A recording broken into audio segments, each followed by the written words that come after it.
warahmatullahi wabarakatuh. Kembali lagi bersama saya Nova Astri Mufira, penyuluh KB Kabupaten Musirawas dalam Bisik Kencana alias Bincang Asik program Bangga Kencana di channel YouTube Bangga Kencana Mura. Baik, hari ini kita kedatangan tamu spesial dari penyuluh KB Kecamatan STL Ulu Terawas dan Kecamatan Selangit. Selamat datang Mbak-mbak berdua. Selamat datang. Apa kabar hari ini? Alhamdulillah baik. Salam penyuluh KB dulu dong biar semangat. Salam penyuluh KB, sehat, semangat dan luar biasa. Baik, sebelum kita membahas lebih jauh tema dan materi kita pada hari ini, ada baiknya untuk pengawalan boleh diperkenankan untuk memperkenalkan diri terlebih dahulu. Silakan, Mbak. Baiklah, perkenalkan nama saya Asma Mulyani. Saya sebagai penyuluh KB terampil Kecamatan STL Terawas. Perkenalkan, saya Oktaria, penyuluh KB terampil dari Kecamatan Selangit. Baik, untuk edisi Bincang Asik hari ini kita akan membahas tentang tema pendataan keluarga dan verbal keluarga resiko stunting. Baik, Mbak, kalau boleh dijelaskan kepada pemirsa YouTube channel Bangga Kencana Mura, apa sih pendataan keluarga itu? Baiklah, di sini saya akan menjelaskan apa itu pendataan keluarga. Pendataan keluarga adalah proses pengumpulan data yang dilakukan oleh kader dalam kurun waktu yang telah ditentukan dan dilakukan melalui kunjungan rumah ke rumah. Adapun data yang dikumpulkan oleh kader itu data primer seperti data kependudukan, keluarga berencana, pembangunan keluarga, dan data individu. Itu tadi pendataannya yang langsung door to door ke rumah-rumah ya? Kunjungan rumah ke rumah. Yang dilakukan oleh kader pendata. Baik, apakah ada waktu khusus dalam pendataan keluarga tersebut? Baiklah Mbak, untuk pendataan keluarga ini dilaksanakan secara serentak oleh BKKBN, dan untuk pendataan keluarga sendiri itu dilaksanakan dalam 5 tahun sekali, dan itu sasarannya seluruh total populasi. Dan untuk pemuktahiran pendataan keluarga ini dilaksanakan pada 1 tahun 1 kali, dan ini sasarannya semua sampel yang sudah ditargetkan dari sistemnya. Terus untuk tahun 2025 ini sudah dilakukan pemuktahiran pendataan keluarga dari tanggal 21 Juli sampai 20 Agustus. Oh, jadi ada perbedaan antara pendataan keluarga. Kalau pendataan keluarga itu kurunnya 5 tahun sekali, dan pemuktahiran atau bisa dikatakan updating deh ya, itu terjadi pada 1 tahun sekali. Baik, tadi sudah dijelaskan tentang waktu, tentang pengertian pendataan keluarga itu sendiri. Jadi tentunya dari sebuah kegiatan itu memiliki tujuan. Kalau boleh dijelaskan tujuan dari pendataan keluarga itu apa, Mbak? Adapun tujuan dari pendataan keluarga ini yaitu sebagai dasar perencanaan pembangunan, mendukung program pemerintah, dan mengintegrasikan data kependudukan. Baik, tadi setelah dijelaskan tentang tujuan, tentu setelah ada tujuan ada pun manfaat dari pendataan keluarga. Boleh mungkin Mbak Asma menjelaskan tentang manfaat dari pendataan keluarga. Baiklah, adapun manfaat dari pendataan keluarga ini Mbak, yaitu membantu pemerintah dalam mengambil kebijakan yang tepat sasaran sehingga masyarakat dapat terbantu. Oke. Baik, dalam pelaksanaan pendataan keluarga itu siapa sih yang menjadi pelaku di lapangan? Baiklah, untuk yang melakukan pendataan keluarga itu berjenjang, Mbak. Mulai dari kader pendata yang mengumpulkan data yang diawasi oleh PKB atau PLKB sebagai supervisor, manajer data, dan manajer pengelola. Oh, jadi ada tingkatan yang di lapangan itu tadi sebagai kader pendata itu dari kader ya. Terus supervisor. Ini kalau kader pendata itu Mbak bisa jadi PPKBD, sub PPKBD, kader Poktan, dan kader PPK itu bisa jadi kader pendata. Jadi dari semua unsur. Jadi di lapangan itu sebagai pengumpul data kader pendata ya. Terus diawasi oleh supervisor dan dimanajeri oleh manajer data dan manajer pengelola. Baiklah. Teknis dalam pelaksanaan pendataan keluarga itu sendiri bagaimana? Baiklah Mbak, untuk pengumpulan pendataan keluarga ini ada 2 metode ya Mbak ya. Yang pertama yaitu metode smartphone. Dan metode smartphone ini kader pendata itu menggunakan aplikasi khusus pendataan keluarga pada smartphone-nya. Nah, sudah itu dia login menggunakan usernya, dan kader pendata itu datang ke rumah-rumah secara door to door untuk mendapatkan data di keluarga tersebut. Dan yang kedua yaitu metode formulir. Nah, metode ini digunakan datang ke rumah-rumah tapi menggunakan formulir itu. Jadi nanti setelah itu diinputkan datanya ke aplikasi pendataan keluarga. Oh baik, jadi kalau menggunakan metode smartphone itu bisa langsung diinputkan Iya, Mbak. Jawaban dari kuesioner yang ditanyakan langsung kepada masyarakat dan sasaran pendataan tersebut. Kalau di formulir kita tuliskan dulu secara manual, nanti baru diinputkan ke dalam aplikasi tersebut. Tapi dua-duanya digunakan. Kalau kita di Musirawas itu menggunakan apa? Kalau di Musirawas ini alhamdulillah jaringannya kan sudah lumayan bagus. Jadi rata-rata kita memakai smartphone. Oh, semuanya pakai smartphone, nggak ada lagi yang penggunaan metode formulir. Baik, siapa saja yang menjadi sasaran dalam pendataan keluarga? Baiklah, yang menjadi sasaran dalam pendataan keluarga itu ada 2, Mbak. Yang pertama, keluarga inti. Keluarga inti itu adalah keluarga yang terdiri dari ayah, ibu dan anak, ayah dan anak, ibu dan anak. Terus yang kedua itu ada keluarga khusus.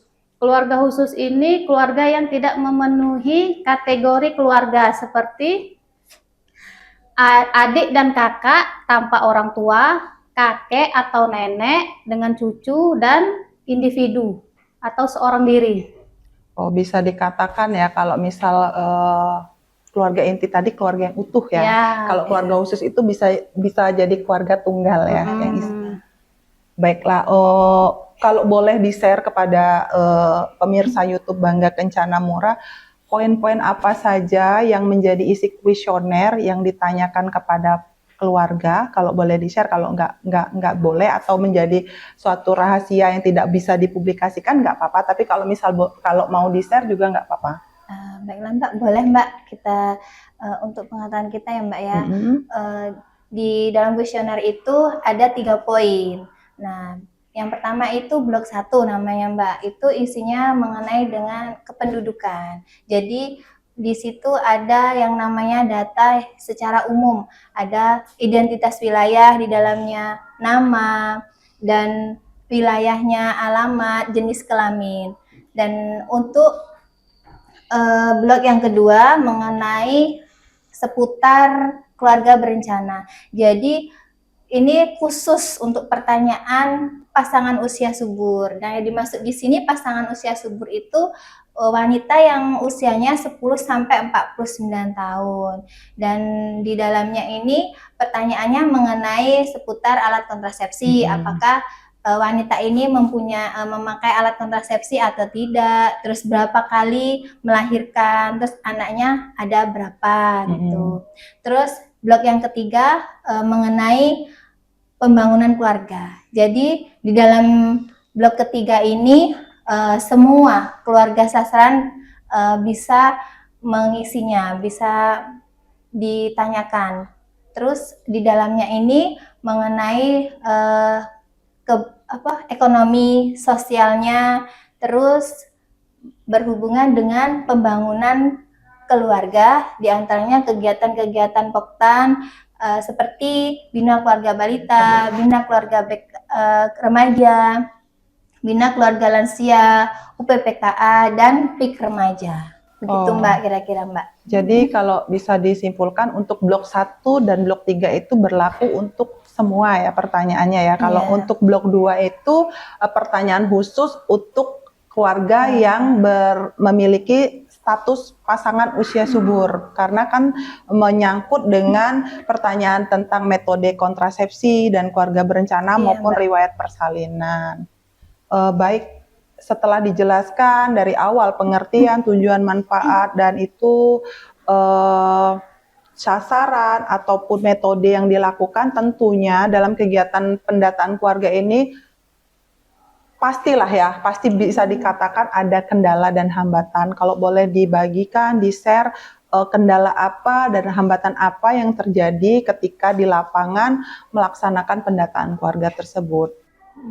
Baik, kalau untuk hambatan itu pasti ada Mbak ya. Ketika kader itu melakukan pendataan, melakukan kunjungan dari rumah ke rumah, masyarakat ini beranggapan bahwa kegiatan pendataan ini berhubungan dengan bantuan BLT atau bantuan BLT, PKH, dan bantuan sosial lainnya. Kalau kendalanya itu. Terus yang kedua kendalanya mungkin sinyal kali Mbak ya. Ada beberapa desa yang sinyalnya susah gitu. Oh, misalkan kita ini tadi di spill Musirawas itu menggunakan metode smartphone yang tentunya membutuhkan jaringan yang baik. Nah, apabila kan kita sama-sama ketahui Musirawas itu tidak semua memiliki kondisi jaringan yang baik. Misal kalau daerah blind spot atau yang poor sinyal itu bagaimana cara mengatasi dan mengantisipasinya agar kegiatan pendataan keluarga itu tetap berjalan. Baik, untuk beberapa desa yang kurang sinyal, kita backup menggunakan formulir. Jadi kegiatan pendataan itu masih tetap berjalan walaupun tidak ada sinyal. Jadi menggunakan formulir untuk sementara tidak ada sinyal, nanti baru kita masukkan ke smartphone. Oh gitu. Jadi seperti yang dijelaskan Mbak Asma tadi ya, metode keduanya bisa dipakai untuk wilayah khusus yang kurang jaringan internetnya. Jadi dicatatkan secara manual dulu dalam formulir, kemudian dimasukkan baru ke dalam aplikasi pendataan tadi ya. Oke, baiklah. Tadi kita sudah membahas tentang pendataan keluarga. Sekarang ini kayaknya kita masuk ke materi yang kedua, yaitu tentang kegiatan verifikasi dan validasi keluarga resiko stunting. Baik, kalau boleh dijelaskan, apa sih Mbak Verval, kan kita nggak tahu ya Verval itu apa.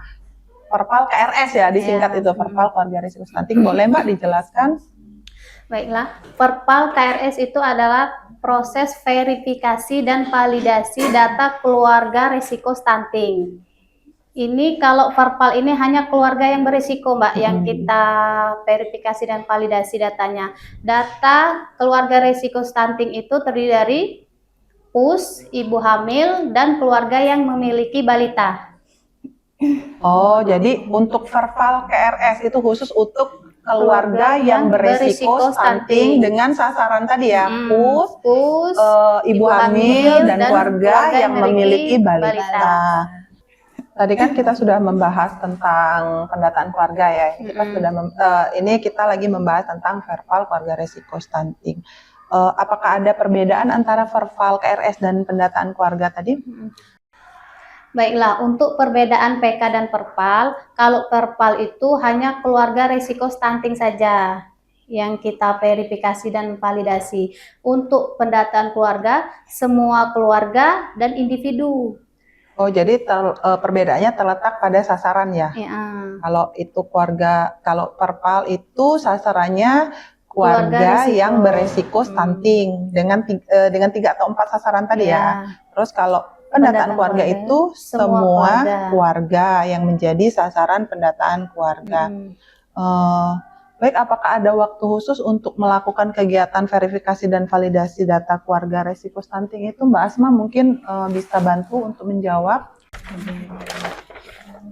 Baiklah Mbak, untuk waktu pendataan Verval ini idealnya pendataan ini dilakukan sepanjang tahun, tapi BKKBN melakukan kebijakan dengan ada 2 tahap waktunya itu ya Mbak ya.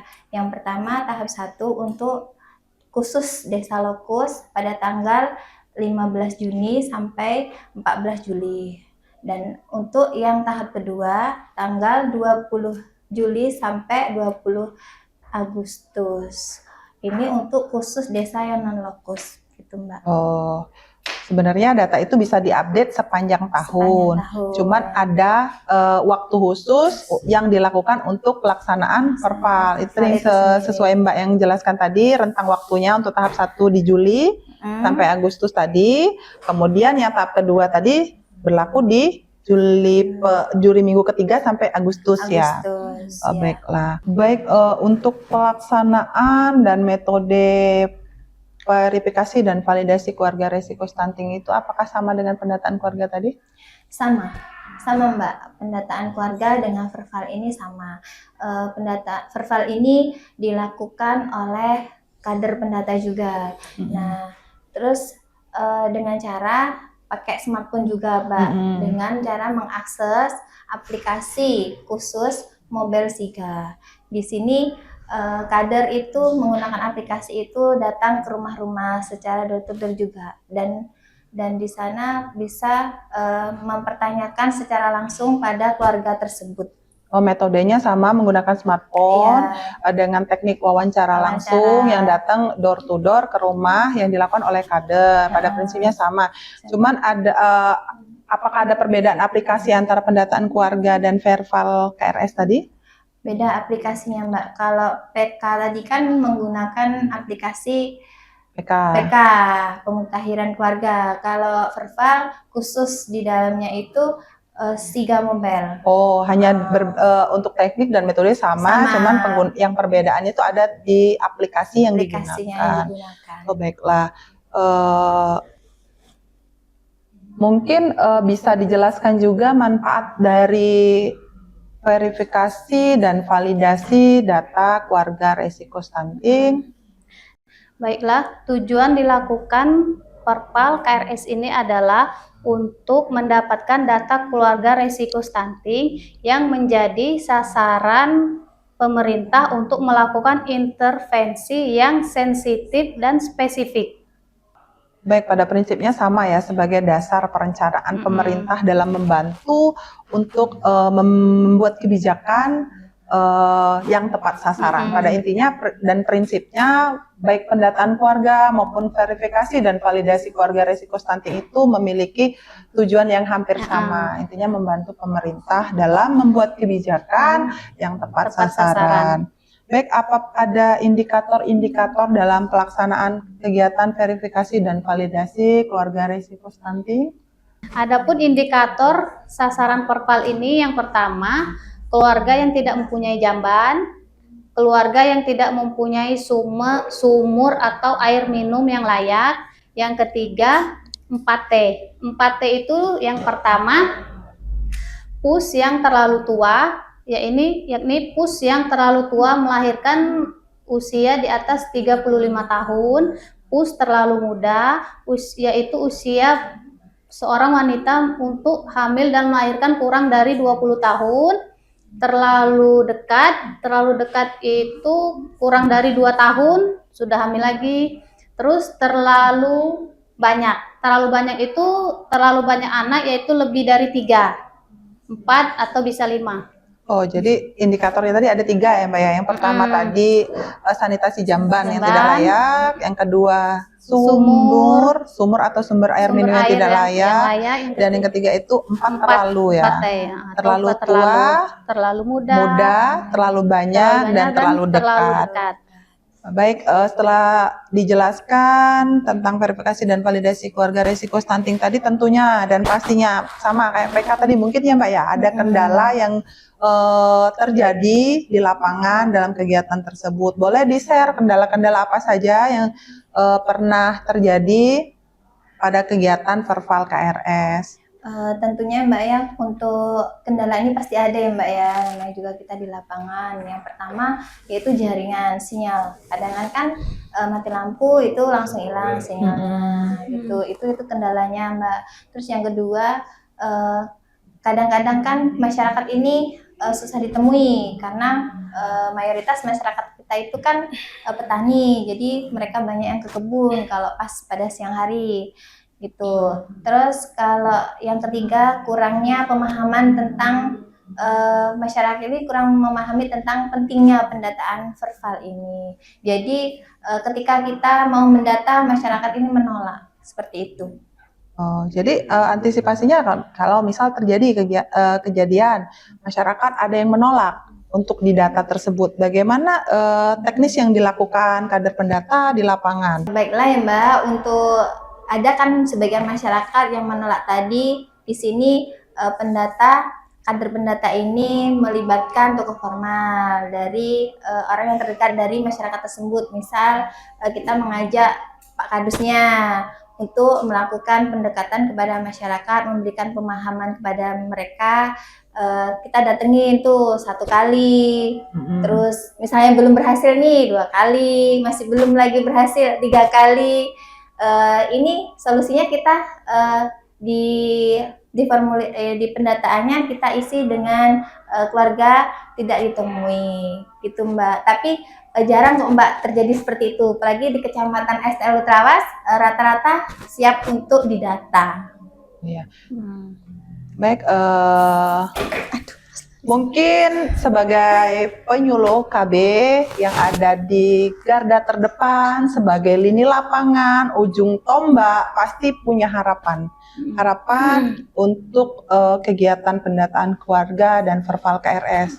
Kalau boleh di-share deh, boleh Mbak Okta atau Mbak Asma, harapan seperti apa yang dipengenin gitu?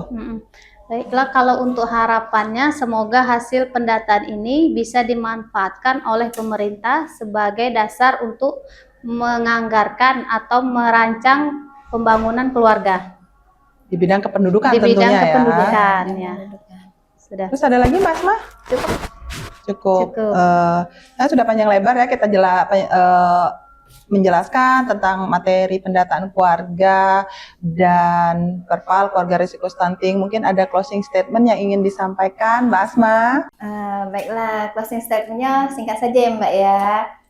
Pendataan awal perencanaan keluarga. Balik lagi ya ke slogannya BKKBN atau Kemendugam bangga bahwa berencana itu keren. Baik, itulah pembahasan kita pada hari ini tentang 2 tema, yaitu yang pertama pendataan keluarga dan verifikasi dan validasi keluarga resiko stunting. Kalau bisa disimpulkan, kedua komponen ini merupakan hal penting dalam perencanaan yang dapat membantu pemerintah dalam mengambil kebijakan yang tepat sasaran. Baik, saya host yang memandu acara YouTube Bangga Kencana Murah undur diri dan sampai ketemu di lain kesempatan. Wassalamualaikum warahmatullahi wabarakatuh. Waalaikumsalam warahmatullahi wabarakatuh. 1, 2